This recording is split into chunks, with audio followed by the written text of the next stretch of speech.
The Reserve Bank has completed Project Atom. Let's have a look. Hello everyone, Florian.heise here and welcome to another episode of HeiseSays. Grab your stein of coffee, let's have a look at this media release from the Reserve Bank because they have completed Project Atom. Reserve Bank and industry partners complete the wholesale Central Bank Digital Currency Research Project. Now, Central Bank Digital Currencies, at least at the level of a consumer and potentially tied to geolocation data and manipulated on an individual unit basis and then linked to potentially a social credit score, is a terrifying concept, everyone. This is why, regardless of what our well-intentioned leaders and Reserve Bank people put forward, we need to always ensure we have access to physical paper currency.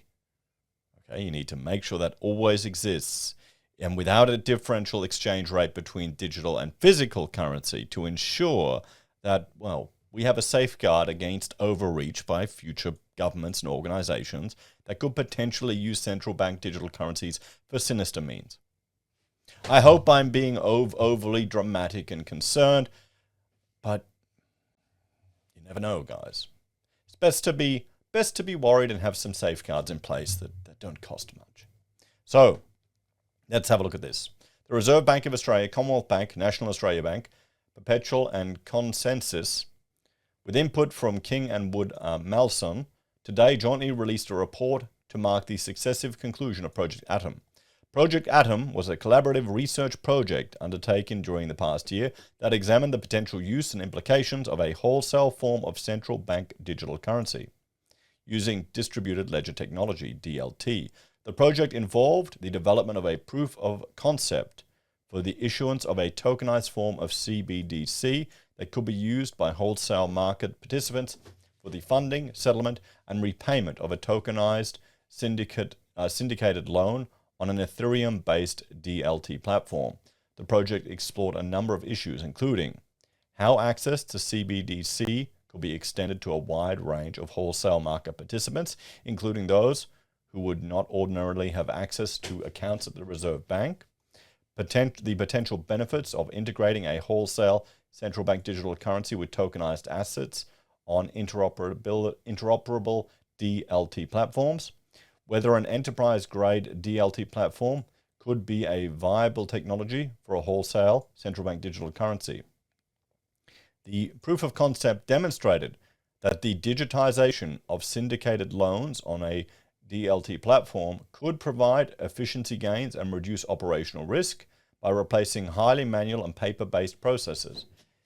Integrating a wholesale central bank digital currency on the same DLT platform enabled atomic delivery versus payment settlement of the drawdowns, novation and repayment of the tokenized syndicate loan, and could potentially allow for other forms of programmability that could improve efficiencies and reduce risk in transactions. The proof of concept also demonstrated that an enterprise-grade DLT platform with appropriate controls on access and security could address many of the potential requirements for a wholesale CBDC system and tokenized asset platform. Assistant Governor of Financial System, Michelle Bullock, said Project Atom demonstrated the potential for a wholesale CBDC and asset tokenization to improve efficiencies, risk management, and innovation in wholesale financial market transactions. The project also demonstrated the benefit of collaboration in advancing our knowledge in this area. The bank will continue its research on CBDCs as part of its strategic focus area on supporting the evolution of payments. And let's have a look here at least a part of the report. Let's go through the executive summary, guys, to see if it's any different to what was released there in the media release. So, research into the use of distributed ledger technology and digital finance assets is advancing rapidly. The use of DLT and smart contracts has the potential, notice how it's the smart contracts, not the Bitcoin, has the potential to deliver benefits in the form of greater efficiency, transparency, liquidity, and accessibility in asset markets, as well as enable the issuance of new forms of money such as central bank digital currency. Project Atom was a collaborative research project undertaken in 2020-2021 between the Reserve Bank of Australia, Commonwealth Bank of Australia, National Australia Bank, Perpetual and Consensus, with additional input from King and Wood, Melsons. The project involved the development of a proof of concept for the issuance of a tokenized form of central bank digital currency, a digital form of money that is a direct claim on the central bank that could be used by wholesale market participants for the funding, settlement, and repayment of a tokenized syndicate loan on an Ethereum-based DLT platform. The project examined the potential use and implications of a wholesale form of central bank digital currency with a focus on how access to a tokenized CBDC could be extended to a wider range of wholesale market participants than just commercial banks, the potential benefits of integrating tokenized CBDCs in a digital asset in the form of a tokenized syndicate loan on interoperable DLT platforms, how an enterprise-grade version of the Ethereum blockchain platform could address some of the technical limitations in the public version of Ethereum with a view to understanding whether DLT could be a viable technology for this type of system. The proof of concept explored a two-tier model for the issuance and distribution of the wholesale central bank digital currency, whereby the RBA would issue CBDC to commercial banks, and then banks could make the CBDC available to eligible wholesale market participants that they sponsor onto the platform. This model preserves several important aspects of the current role of commercial banks in the financial system, including customer onboarding and other customer-facing activity.